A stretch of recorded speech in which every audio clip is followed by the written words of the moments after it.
Buen día, clase. Bueno, nosotros ya estamos inmersos en las aplicaciones, pero pues a pesar de todo el esfuerzo, nos está haciendo falta más tiempo para eh, profundizar un poquito más. Uno de los conceptos que lo habíamos dejado para verlo al final, pero que nosotros pues no lo necesitamos para este curso, sino para el próximo curso, que es de cálculo 2, es el concepto de la diferencial. Y más que todo, tiene que ver con el uso de una expresión que les va a permitir entender el lenguaje ya. O sea, es solamente por eso. Inclusive no es sino por esa pura necesidad. Tiene que ver con la llamada diferencial de una función. Entonces, cuando uno dice halle la derivada y halle la diferencial, piensa que el resultado es el mismo. Y entonces, eso es lo que queremos de una vez aterrizar y hacerles hincapié más que todo al manejo de la diferencial, no tanto a las aplicaciones, sino al manejo, que es lo que van a necesitar en el próximo curso.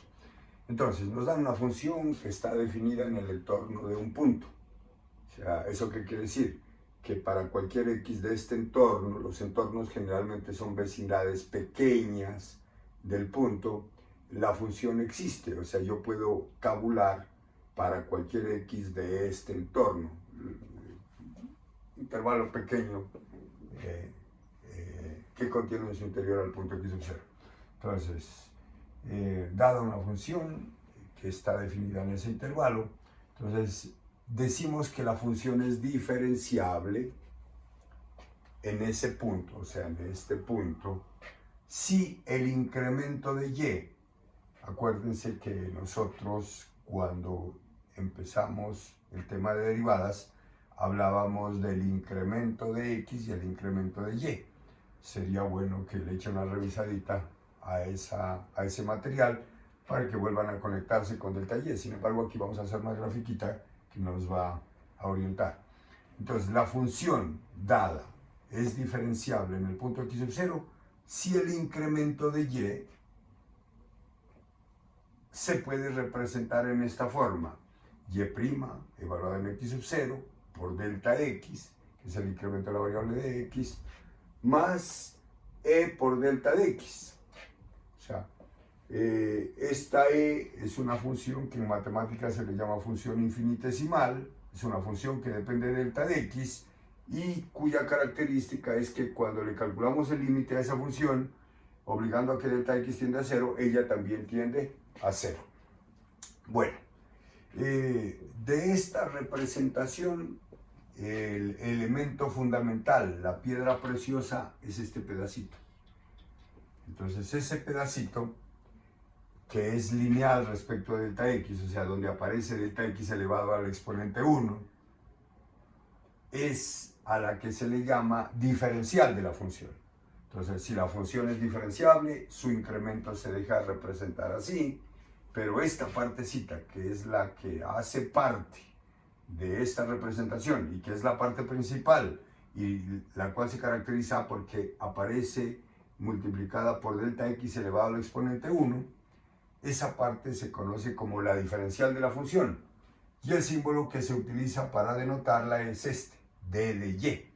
Entonces, desde este momento uno va a notar que no es lo mismo escribir y' que escribir d de y. A esto se le llama diferencial de la función. Adicionalmente, se usa otra notación para el acostumbrado delta x, que lo venimos manejando desde que entramos a derivada. Ese delta de x, por definición, o sea, impuesto, se cambia por d de x. Es posible que en este momento, en este puro momento, alguien diga, no, pues chévere, ¿cierto?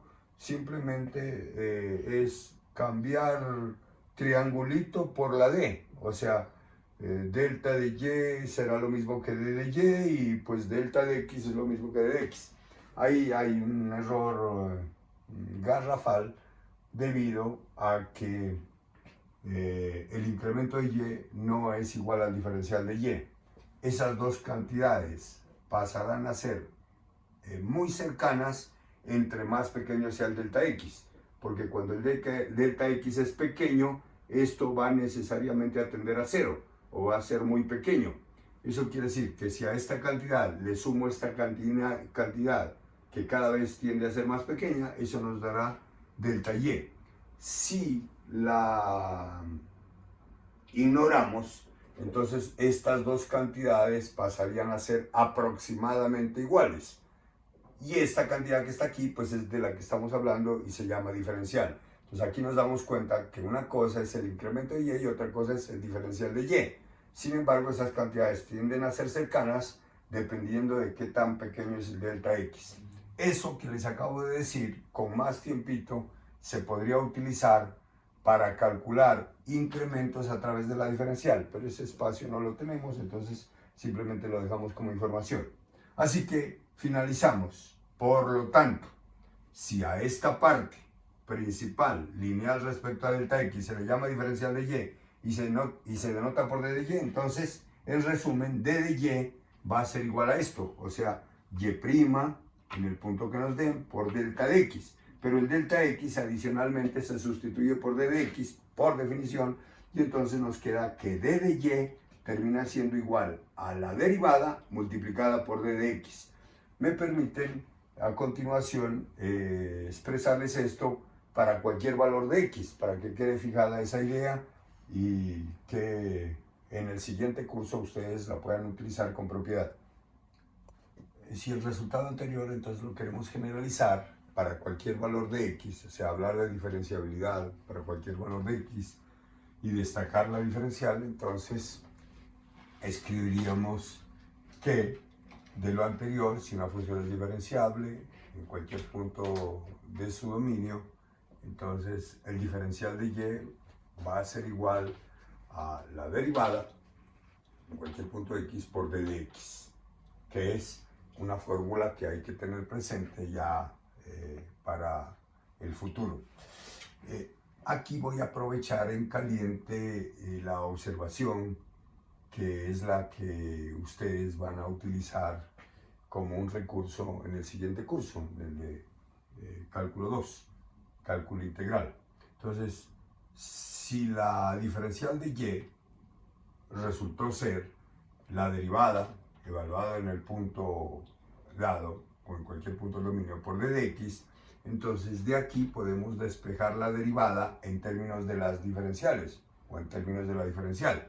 Así que y', despejándolo de aquí, termina siendo igual al diferencial de y sobre el diferencial de x. Esta es otra forma alternativa que se usa mucho en otras asignaturas para denotar la derivada. Entonces la derivada ya la podemos escribir ahora como el cociente de dividir el diferencial de y sobre el diferencial de x. Queremos dar de una vez la interpretación geométrica de la diferencial para que ustedes noten la diferencia entre el incremento de y el diferencial de y.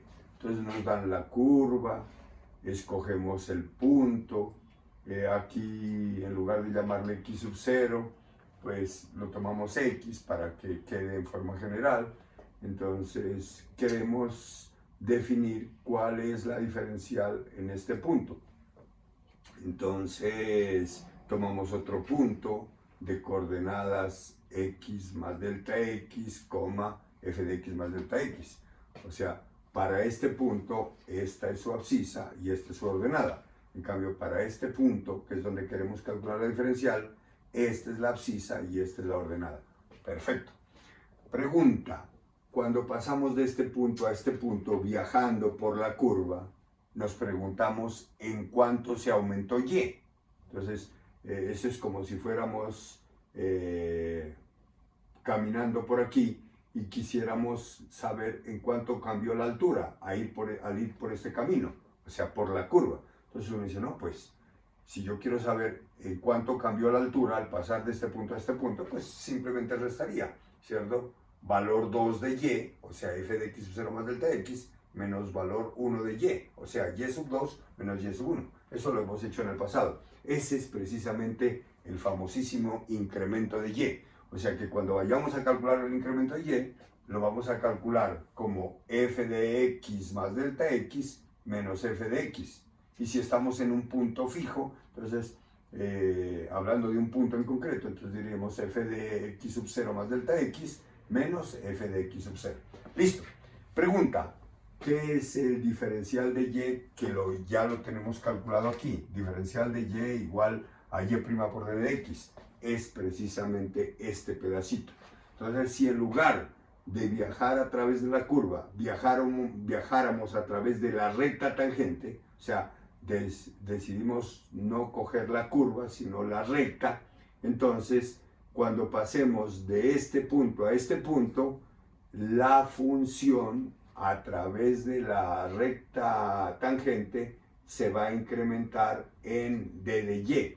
Observen que la diferencia entre delta de y, que es viajando a través de la curva, y el diferencial de y, que es lo que estamos promoviendo, que es viajando a través de la recta, es bastante pequeña. Es este pedacito que ven aquí, ¿cierto? Entonces eso es lo que marca la diferencia entre delta de y d de y.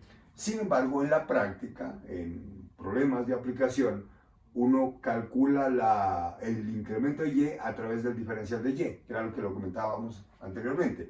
Pero esa diferencia es grande dependiendo qué tan grande sea delta x. Entre más grande sea delta x, más se diferencia el delta y del diferencial de y. Pero supongamos que el delta de x es supremamente pequeño. Entonces miren cómo esta diferencia se va volviendo más pequeña, más pequeña, más pequeña. Llegará un momento en que calcular d de y es lo mismo que calcular delta de y, o viceversa. Calcular delta y es lo mismo que calcular d de y. Ahí está un elemento clave para calcular los incrementos de las funciones a través de la diferencial. A esos cálculos pues se les llama cálculos aproximados, debido a que entre delta de y y d de y hay una pequeña diferencia, que si la ignoramos, pues las dos cantidades pasan a ser aproximadamente iguales. Listo, eso es simplemente para marcar la interpretación geométrica que tiene la diferencial. La diferencial en un punto lo que marca es el incremento de y a través de la recta tangente, o sea, es el incremento lineal. Pues en lugar de irse por la curva, nos vamos por la recta tangente. Listo. Ahora hagamos el ejercicio que queremos promover y luego finalizamos ya con el camino directo para hallar la diferencial. Entonces, nos piden comprobar que esta función, la veo, la conozco, es diferenciable en cualquier punto de su dominio y determinar la diferencial, o sea, hallar la diferencial. Entonces uno dice, bueno, según la definición que dimos, una función es diferenciable en un punto dado, en este caso en cualquier punto de su dominio son los reales, si el incremento de esta función se deja representar en la forma 1. Y uno me dice, ¿y cuál es la forma 1? Esa que dice delta de y igual a y' por delta x más epsilon por delta x. Entonces vamos a ver si eso. Entonces calculamos delta de y. Delta y es igual al valor 2 de y menos el valor 1 de y, o sea, y sub 2 menos y sub 1, o sea, f de x más delta x, que era lo que marcábamos acá en la gráfica, menos f de x. Listo. Esto es igual, para nuestra función, f de x más delta x significa que cambio x por x más delta x, y eso está aquí. 3 por x más delta x al cuadrado, menos 2 por x más delta x, menos f de x, pero f de x es la función tal cual me la dan, o sea, menos f de x, copio y pego, listo. Y ahora abro este paréntesis, o sea, desarrollo estas operaciones aquí y simplifico. Entonces desarrollo este binomio, lo multiplico por 3, me da todo esto. Cuadro al primero por 3, doble producto, del primero por el segundo por 3, más cuadrado al segundo por 3, menos, rompo el paréntesis, ahí está. Y esto, menos f de x, también rompo el paréntesis y está. Simplifico. 3x cuadrado con 3x cuadrado se cancelan, son opuestos. Menos 2x con 2x se cancelan. Y lo que quede, o sea, lo que quede después de simplificar, lo reorganizo de tal forma que primero agrupo la parte que depende de delta x, donde delta x está elevado al exponente 1, o sea, la parte lineal, y es lo que tengo señalado aquí. Aquí está delta de x y aquí está delta x. Ustedes dirán, pero aquí también hay delta x, pero está elevado al cuadrado. Solo me sirve la parte lineal. Entonces, factorizo el delta x factor de 6x menos 2, más, y este lo escribo de esta forma, 3 por delta x, o sea, delta x al cuadrado. Esta forma de escribir es para que ustedes determinen el épsilon. Esta es la función épsilon, o sea, la infinitesimal multiplicada por delta de x. Final. Entonces, delta y terminó siendo igual a 6x menos 2 por delta de x, más esta parte adicional que tiene la forma épsilon por delta x, o sea, 3 delta x por delta x. Pregunta. ¿Esta expresión tiene la forma de la representación 1 que nos exige la teoría? Sí, efectivamente. Observen que delta de y quedó escrito como una expresión que ya estamos por decir por delta de x, que es la parte lineal respecto a delta de x, más épsilon, o sea, una expresión que depende de delta x por delta x. Si a este épsilon le calculáramos el límite cuando delta x tiende a 0, pues nos preguntaríamos, ¿a qué tiende 3 delta x cuando delta x tiende a 0? A 0. Ahí queda confirmado que se cumple la condición. ¿Qué nos queda por descifrar? Si esto que acompaña delta x, que es la famosa diferencial, ahí la denotamos, diferencial de y, ¿cierto? Es lo que dice allá, y', tiene que ser y'. Entonces la miramos, derivamos mentalmente y nos da 6x menos 2. Oh, yeah. Entonces ahí quedó que efectivamente hemos logrado derivar sin derivar. O sea, hemos logrado obtener la derivada sin derivar, simplemente calculando el incremento y haciendo un arreglo. Eso es interesante. Listo, por lo tanto, final. Nos dice, compruebe que la función es diferenciable en cualquier punto del dominio. Hemos comprobado. El incremento se dejó llevar a la forma 1, o sea, se dejó representar en la forma 1. Y de paso nos dice hallar la diferencial. Entonces sacamos esto y lo colocamos aparte y hacemos el cambio. En lugar de delta x, por definición de dx. Y nos queda que d de y terminó siendo igual a este paréntesis que ya sabemos que representa por d de x. O sea que d de y terminó siendo y' en cualquier punto de x por d de x. Listo. Entonces hemos hallado la diferencial.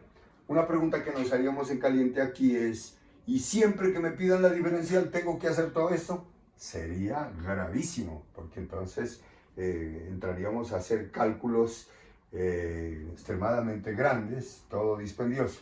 Pues no, la razón por la cual desde por acá sacamos aparte la fórmula es porque la diferencial la vamos a calcular ya vía directa. Acabamos de comprobar que la diferencial siempre va a ser igual a la derivada de la función por el diferencial de la variable. Esa es fórmula que hay que grabar para la diferencial. Y aquí, antes de cerrar el ejercicio, les hago ver por qué delta de y no es lo mismo que d de y, que es lo que observábamos aquí en la gráfica. Una cosa es delta y viajando por la curva y otra cosa es d de y viajando por la recta. O sea, el incremento de la función a través de la curva pues nos da todo esto. En cambio, el incremento de y viajando por la recta nos da eso. Pero entonces uno dice, ¿y si yo quiero calcular ese incremento pero viajando por la recta? ¿Cómo garantizo que esas dos respuestas me van a dar aproximadamente iguales? Simplemente tengo que fijar que delta de x sea pequeño. Entre más pequeño sea delta x, más se va a parecer d de y a delta y, porque la diferencia, lo que marca la diferencia entre estas dos cantidades es este pedacito. Pero este pedacito se va eliminando, o sea, va desapareciendo, va siendo cada vez más pequeño, entre más pequeño sea delta x. Entonces allá terminará siendo delta de y aproximadamente igual al diferencial de y, porque esta cantidad, que es este pedacito, va a tender a desaparecer. O sea, que va a ser cada vez más pequeño, pero que sea más pequeño no quiere decir que no exista, siempre va a existir, solo que cada vez va a ser más pequeño. Y entre más pequeño sea eso, entonces más cercano está d de y del delta y. Es más, si lo despreciamos, estas dos cantidades pasarían a ser aproximadamente iguales. De ahí se desprende aplicaciones fabulosas, pero nosotros ya no alcanzamos a desplegarlas.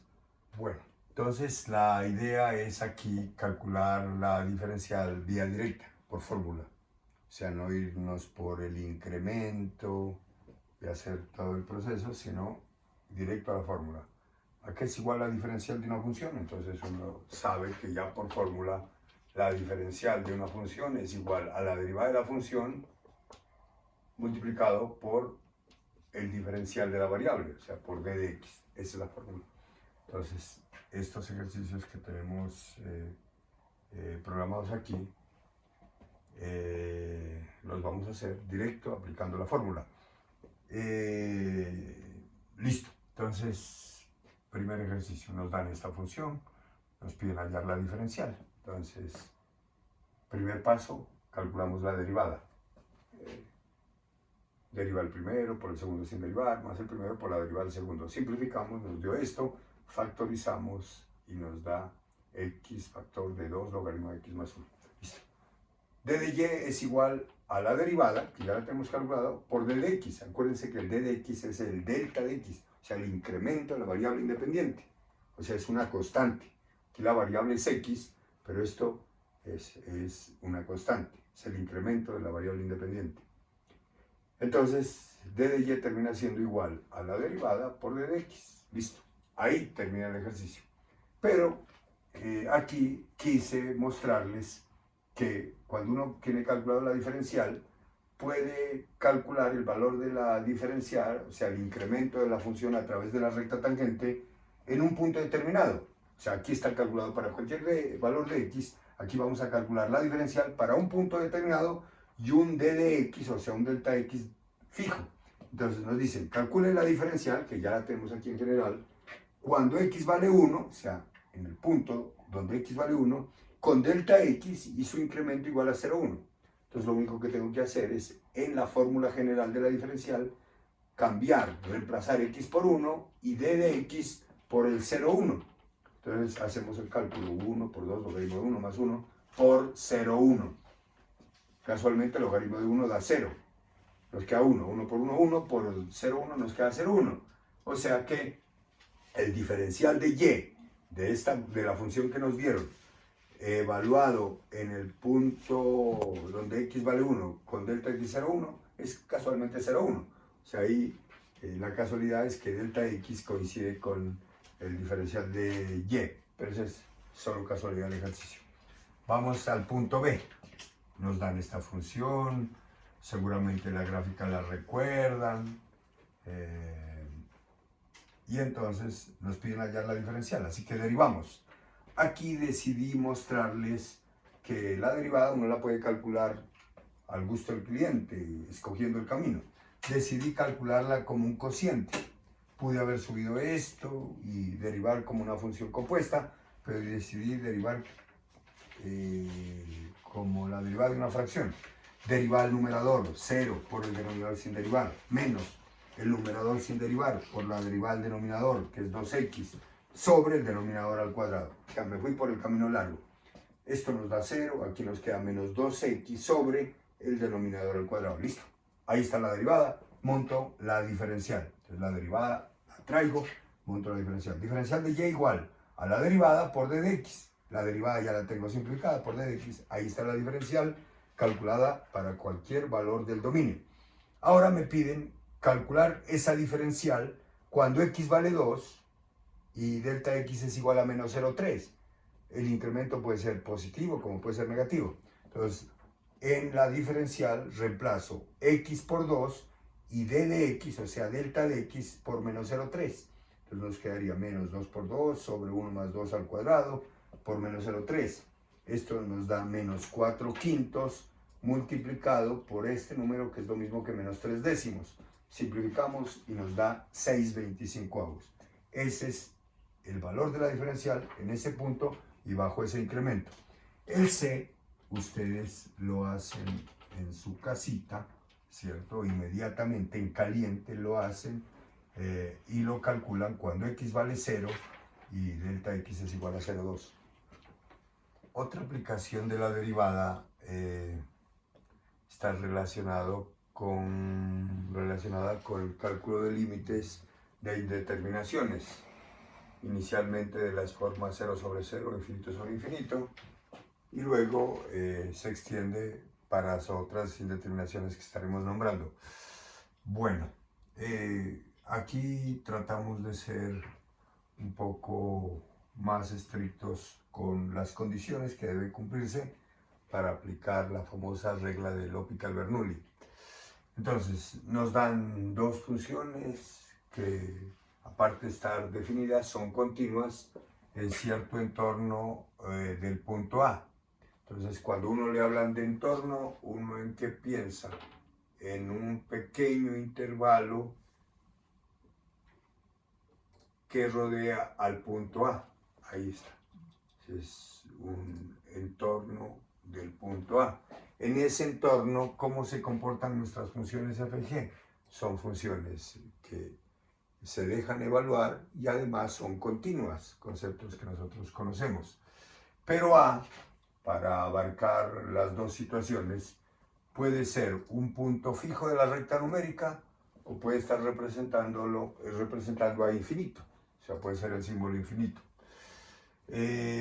Bueno, además de estar definidas y ser continuas, estas funciones deben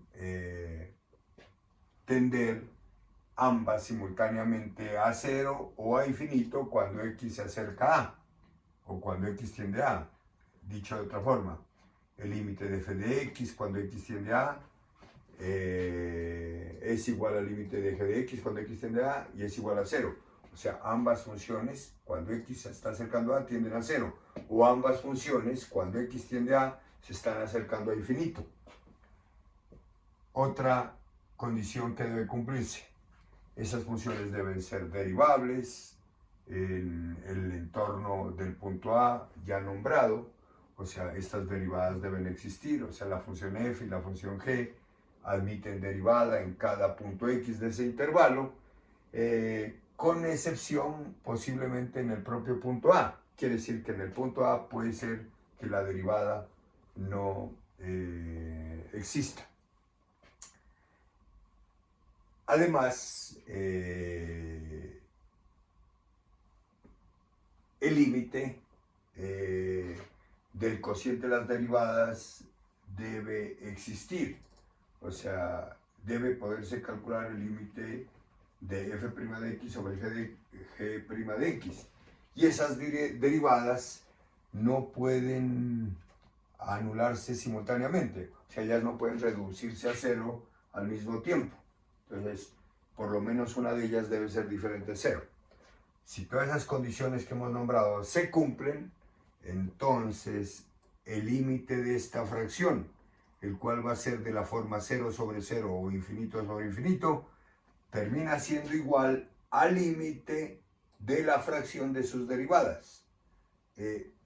Uno aquí tiene el riesgo de pensar que está derivando un cociente y la regla no funciona así. Aquí lo que dice es que el límite del cociente de esas funciones es igual al límite del cociente de sus derivadas, o sea, derivada al numerador sobre derivada al denominador. Aquí vamos a hacer unos comentarios para no alargar la escritura y poder ir a la práctica.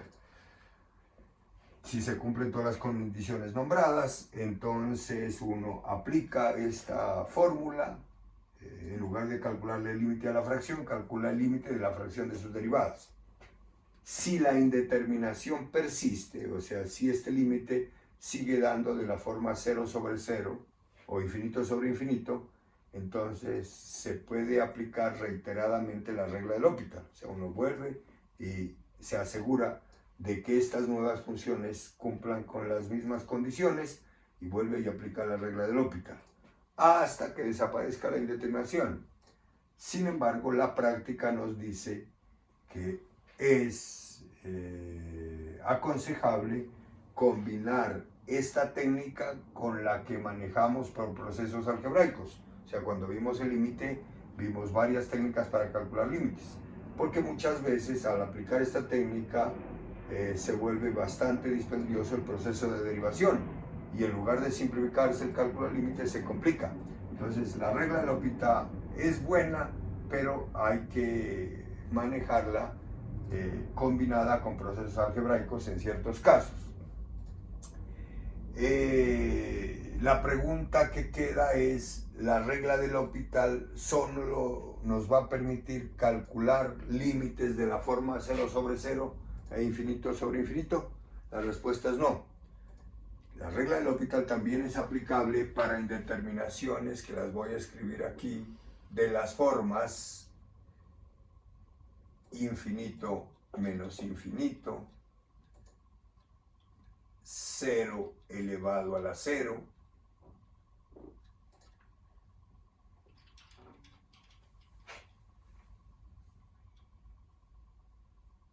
uno elevado a la infinito,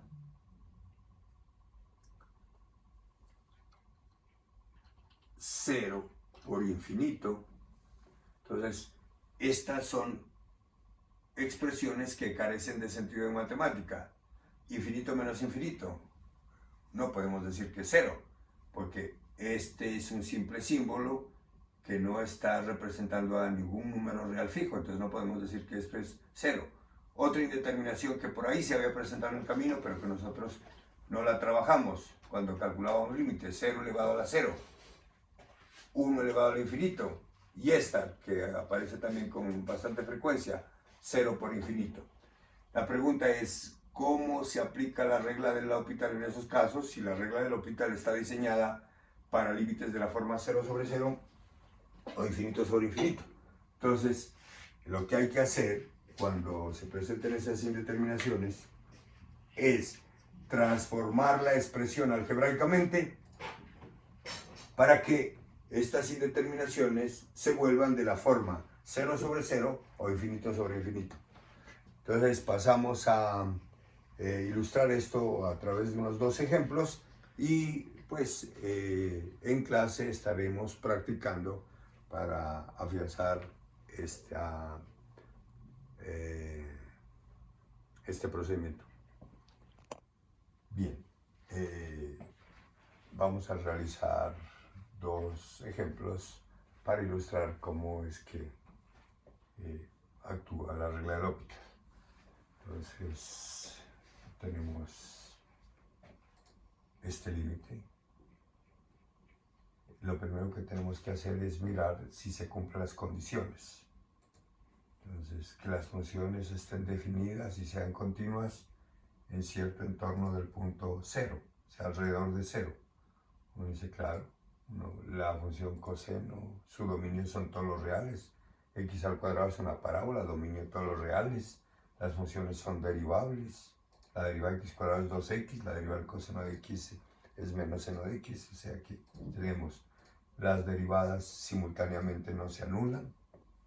Y cuando x tiende a 0, el numerador coseno de 0 da 1, 1 menos 1 nos da 0. Y el denominador, cuando x tiende a 0, también tiende a 0. O sea que numerador y denominador tienden a 0 cuando x se acerca a 0. O sea que este límite es de la forma 0 sobre 0. Aplicamos la regla de L'Hopital. Límite de esta fracción es el i igual al límite de la fracción de sus derivadas. O sea, al límite de la derivada del numerador sobre la derivada del denominador. Derivada del numerador, derivada 1, 0, menos derivada del coseno, menos seno, sobre derivada del denominador, 2x. Hacemos operaciones de signos, nos queda el límite cuando x tiende a 0 de seno de x sobre 2x. Una vez aplicada la regla de L'Hopital, miramos si ya ese límite se deja calcular o la indeterminación persiste. Entonces, cuando x tiende a 0, seno de 0 es 0, 2 por 0, 0. O sea que la indeterminación persiste. Este límite sigue siendo la forma 0 sobre 0. Si vamos a aplicar nuevamente la regla de L'Hopital, volvemos a mirar. Eso se mira por encimita, si las funciones son derivables, si las derivadas no se anulan simultáneamente, y por lo tanto podemos volver a aplicar la regla de L'Hopital. O salimos de aquí y miramos si esto lo podemos resolver ya con técnicas anteriores. Entonces aquí tenemos la doble alternativa a tiro de as. Observen, este límite es el límite fundamental, o sea que este 2 lo sacaría y me quedaría 1 por 1 medio, ya estuvo resuelto. O aplico la regla de L'Hopital. Derivada del seno, coseno de x, derivada 2x2.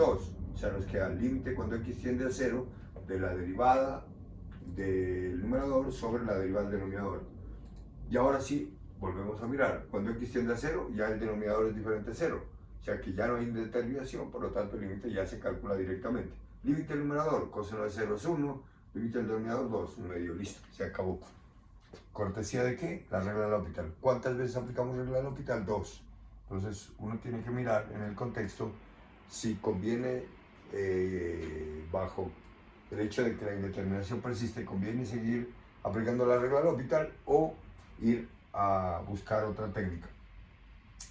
Este límite cuando x tiende a 1 de esta diferencia. Si miramos el primer término, o sea, esta fracción, cuando x tiende a 1, arriba nos da 1, abajo 0, 1 sobre 0, infinito. Menos, ahora si miramos este límite del numerador, 1, límite del denominador. Cuando x tiende a 1, logaritmo de 1 a 0, 1 sobre 0, infinito. Eso quiere decir que el primer término tiende a infinito, el segundo a infinito, y nos quedaría una indeterminación de la forma infinito menos infinito. La regla de L'Hopital no trabaja ahí. La regla de L'Hopital trabaja cuando el límite es de la forma 0 sobre 0 o infinito sobre infinito. ¿Qué hacemos? Tenemos que hacer un cambio algebraico hasta lograr que el límite sea de la forma 0 sobre 0 o infinito sobre infinito. Entonces, hagamos esta operación que está aquí. Este por este, menos esto por esto, sobre el producto de los denominadores. Eso es lo que tenemos aquí. Revisamos el límite de esta nueva fracción.